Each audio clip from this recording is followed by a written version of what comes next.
राधे राधे। हरे कृष्णा। आप सभी भक्तों को पुरुषोत्तम मास अधिक मास की ढेरों शुभकामनाएं। प्रिय भक्तजनों, क्या आप जानते हैं श्रीमद् भागवत गीता का एक ऐसा अध्याय भी है जो भगवान पुरुषोत्तम को समर्पित है, और वह अध्याय अवश्य रूप से पुरुषोत्तम मास में सुना जाना चाहिए।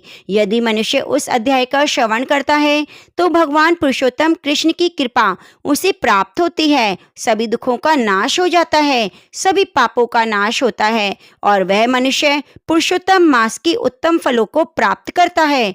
यह अध्याय न केवल आपके पापों का नाश करता है, वरन श्रीमद् भागवत गीता का भगवान पुरुषोत्तम को समर्पित यह अध्याय आपके जीवन के भाग्य को परिवर्तित भी करता है। तो आइए आज श्रवण करते हैं पुरुषोत्तम मास के इस उत्तम अवसर पर श्रीमद् भागवत गीता का भगवान पुरुषोत्तम को समर्पित 15वां अध्याय। पहले हम इसके महत्व में श्रवण करेंगे, उसके बाद आपको श्रीमद् भागवत गीता में भगवान श्री कृष्ण के द्वारा कहा गया यह अध्याय श्रवण कराएंगे। इसलिए क्योंकि भगवान शंकर के द्वारा माता पार्वती को यह सुनाया गया है और आपको महिमा बताता है इस अध्याय की। इसके माध्यम से आप जान पाते हैं कि इस अध्याय का महत्व क्या है, और आप किसी अध्याय का महत्व समझ पाते हैं तभी आप गीता के मूल रूप को जान पाते हैं, और तभी आप पूरे चित्त के साथ, मन के साथ इसको सुनते हैं। तो आइए पहले हम महात्म्य में सुनेंगे,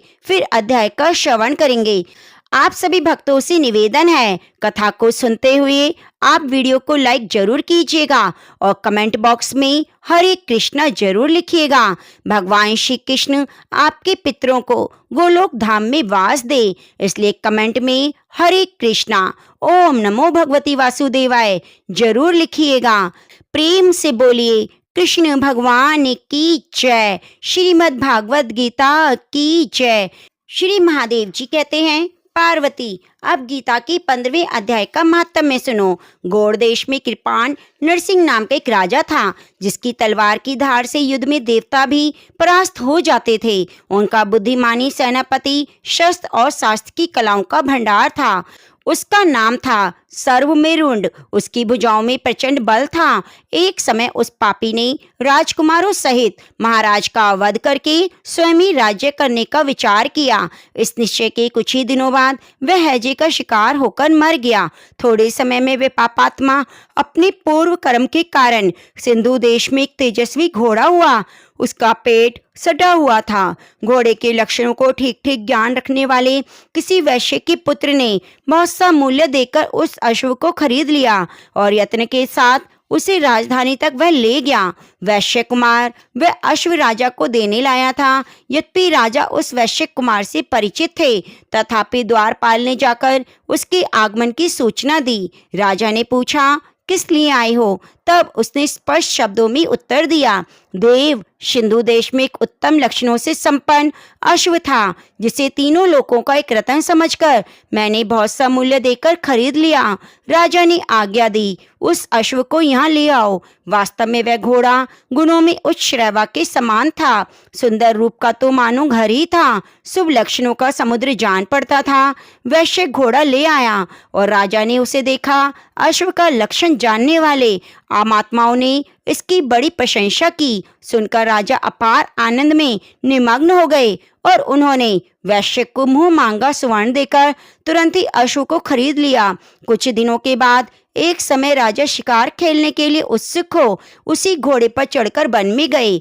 वह मृगों के पीछे इन्होंने अपना घोड़ा बढ़ाया। पीछे पीछे सब ओर से दौड़कर आते हुए समस्त सैनिकों का साथ छूट गया। वे हिरणों द्वारा आकृष्ट होकर बहुत दूर निकल आए। प्यास ने उन्हें व्याकुल कर दिया। तब वे घोड़े से उतरकर जल की खोज करने लगे। घोड़े को तो उन्होंने वृक्ष की डाली से बांध दिया और स्वयं एक चट्टान पर चढ़ने लगे। कुछ दूर जाने पर उन्होंने देखा एक पत्ते का टुकड़ा हवा से उड़कर शिलाखंड पर गिरा है। उसमें गीता के 15वें अध्याय का श्लोक लिखा हुआ था। राजा उसे बांचने लगे। उनके मुख से गीता के अक्षर सुनकर घोड़ा तुरंत गिर पड़ा। अश्व शरीर को छोड़कर तुरंत ही दिव्य विमान पर बैठकर स्वर्गलोक को चला गया। उसके बाद राजा ने पहाड़ पर चढ़कर एक उत्तम आश्रम देखा, जहाँ नागकेशर, केले, आम, नारियल के वृक्ष लहरा रहे थे। आश्रम के भीतर एक ब्राह्मण बैठे हुए थे जो संसार की वासनाओं से मुक्त थे। राजा ने उन्हें प्रणाम करके बड़ी भक्ति के साथ पूछा, ब्राह्मण, मैं अश्व जो अभी अभी स्वर्ग को चला गया है, उसका क्या कारण है? राजा की बात सुनकर त्रिकालदर्शी मंत्रवेता महापुरुषों में श्रेष्ठ विष्णु शर्मा नामक ब्राह्मण ने कहा, हे राजन, पूर्व काल में तुम्हारे यहाँ जो सरब मेरुन नामक सेनापति था, वे तुम्हें पुत्रों सहित मारकर स्वयं राज्य हड़प लेने को तैयार था। इसी बीच में हैजे का शिकार होकर वह मृत्यु लोक को प्राप्त हो गया। उसके बाद वह उसी पाप से घोड़ा हुआ। यहाँ कहीं गीता के 15वें अध्याय का आधा श्लोक लिखा मिल गया था, उसे तुम बाँचने लगे। उसी को तुम्हारे मुख से सुनकर वह अश्व स्वर्ग को प्राप्त हुआ। उसके बाद राजा के पार्श्ववर्ती सैनिक उन्हें ढूंढते हुए वहां आ पहुंचे।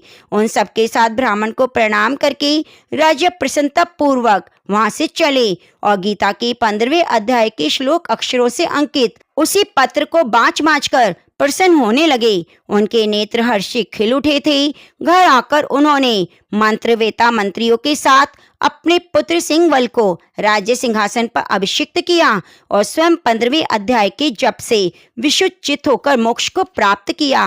तो प्रेम से बोलिए श्रीमद् भागवत गीता की जय। प्रिय भक्तजनों, अब आइए सुनते हैं 15वें अध्याय का महत्म्य। भगवान श्री कृष्ण अर्जुन को बोलते हैं। श्री कृष्ण भगवान बोले, हे अर्जुन, आदि पुरुष परम परमेश्वर मूल वाले और ब्रह्म रूप मुख्य शाखा वाले जिस संसार रूप पीपल के वृक्ष को अविनाशी कहते हैं, जिसके वेद पत्ते कहे गए हैं, उस संसार रूप वृक्ष को जो पुरुष मूल सहित तत्व से जानता है, वह वेद के तात्पर्य को जानने वाला है। हे अर्जुन, उस संसार वृक्ष की तीनों गुण रूप जल के द्वारा बड़ी हुई विषय भोग रूप कोपलों वाली देव, मनुष्य, त्रियक आदि योनि शाखाएं नीचे और ऊपर सर्वत्र फैली हुई हैं। मनुष्य योनि में कर्मों के अनुसार बांधने वाली अहमता, ममता, वासना रूप जड़ें भी नीचे और ऊपर सभी लोकों में व्याप्त हो रही हैं। परंतु इस संसार वृक्ष का स्वरूप जैसा कहा है वैसा यहाँ विचार काल में भी नहीं पाया जाता, क्योंकि न तो इसका आदि है, न अंत है, न अच्छी प्रकार से स्थिति ही है। इसलिए इस अहमता, ममता, वासना रूप अति दृढ़ मूल वाले संसार रूप पीपल के वृक्ष को दृढ़ वैराग्य रूप शस्त्र द्वारा काटकर उसके उपरांत उस परम पद परमेश्वर को अच्छी प्रकार खोजना चाहिए, जिसमें गए हुए पुरुष पीछे संसार में नहीं आते। जिस परमेश्वर से ये पुरातन संसार वृक्ष की प्रवृत्ति विस्तार को प्राप्त हुई है, उसी आदि पुरुष नारायण के शरण में हूँ। इस प्रकार दृढ़ निश्चय करके नष्ट हो गया है मान और मोह जिनका, जीत लिया है आसक्ति रूप दोष जिनने, परमात्मा के स्वरूप में है निरंतर स्थिति जिनकी, अच्छी प्रकार से नष्ट हो गई हैं कामनाएं जिनकी, सुख दुख नामक द्वंद्वों से विमुक्त हुए ज्ञानी जन उस अविनाशी परम पद को प्राप्त होते हैं। उस स्वयं प्रकाश में परम पद को न सूर्य प्रकाशित कर सकता है, न चंद्रमा, न अग्नि ही प्रकाशित कर सकती है। जिस परम पद को प्राप्त होकर मनुष्य पीछे संसार में नहीं आते, वही मेरा परम धाम है। हे अर्जुन, इस देह में जीवात्मा मेरा ही सनातन अंश है और वही इन त्रिगुणमयी माया में स्थित हुई मन सहित पांचों इंद्रियों को आकर्षण करता है। कैसे कि वायु गंध के स्थान से गंध को जैसे ग्रहण करके ले जाता है, वैसे देह आदिकों का स्वामी जीवात्मा भी जिस पहले शरीर को त्यागता है, उससे इन मन सहित इंद्रियों को ग्रहण करके फिर जिस शरीर को प्राप्त होता है उसमें जाता है। उस शरीर में स्थित हुआ ये जीवात्मा श्रोत, चक्षु, त्वचा को, रसना, घ्राणन, मन को आश्रय करके इन सबके सहारे से ही विषयों का सेवन करता है। परंतु शरीर छोड़कर जाते हुए शरीर में स्थित हुए को, विषयों को भोगते हुए तीनों गुणों से युक्त हुए को भी अज्ञानी जन नहीं जानते। केवल ज्ञान रूप नेत्रों वाले ज्ञानी जन ही तत्व से जानते हैं, क्योंकि योगी जन भी अपने हृदय में स्थित हुए इस आत्मा को यत्न करते हुए भी तत्व से जानते हैं। और जिन्होंने अपने अंतःकरण को शुद्ध नहीं किया है, ऐसे अज्ञानी जन तो यत्न करते हुए भी इस आत्मा को नहीं जानते हैं। हे अर्जुन, जो तेज सूर्य में स्थित हुआ संपूर्ण जगत को प्रकाशित करता है, जो तेज चंद्रमा में स्थित है, जो तेज अग्नि में स्थित है, उसको तू मेरा ही तेज जान, और मैं ही पृथ्वी में प्रवेश करके अपनी शक्ति से सब भूतों को धारण करता हूँ। रस स्वरूप अमृत में चंद्रमा होकर संपूर्ण औषधियों को, वनस्पतियों को पुष्ट करता हूँ। मैं ही सब प्राणियों के शरीर में स्थित हुआ वैश्वानर अग्नि रूप होकर प्राण और अपान से युक्त हुआ 4 प्रकार के अन्न को पचाता हूँ। मैं ही सब प्राणियों के हृदय में अंतर्यामी रूप में स्थित हूँ, और मेरे से ही स्मृति, ज्ञान और अपोहन होता है। सब वेदों द्वारा मैं ही जानने योग्य हूँ, और वेदांत का कर्ता, वेदों को जानने वाला भी मैं ही हूँ। हे अर्जुन, इस संसार में नाशवान, अविनाशी भी ये 2 प्रकार के पुरुष हैं। उनमें संपूर्ण भूत प्राणियों के शरीर तो नाशवान और जीवात्मा अविनाशी कहे गए हैं। उन दोनों से उत्तम पुरुष तो अन्य ही हैं कि जो तीनों लोकों में प्रवेश करके सबका धारण पोषण करता है। अविनाशी परमेश्वर परमात्मा ऐसा कहा गया है क्योंकि मैं नाशवान जड़ वर्ग क्षेत्र से सर्वथा अतीत हूँ, माया में स्थित अविनाशी जीवात्मा से उत्तम हूँ, इसलिए लोक में और वेद में भी पुरुषोत्तम नाम से प्रसिद्ध हूँ। इस प्रकार तत्व से जो ज्ञानी पुरुष मेरे को पुरुषोत्तम जानता है, वह सर्वज्ञ पुरुष सब प्रकार से निरंतर मुझ वासुदेव परमेश्वर को भजता है। हे निष्पाप अर्जुन, ऐसे यह अति रहस्य युक्त गोपनीय शास्त्र मेरे द्वारा कहा गया, इसको तत्व से जानकर मनुष्य ज्ञानवान और कृतार्थ हो जाता है, उसको और कुछ भी जानना शेष नहीं रह जाता।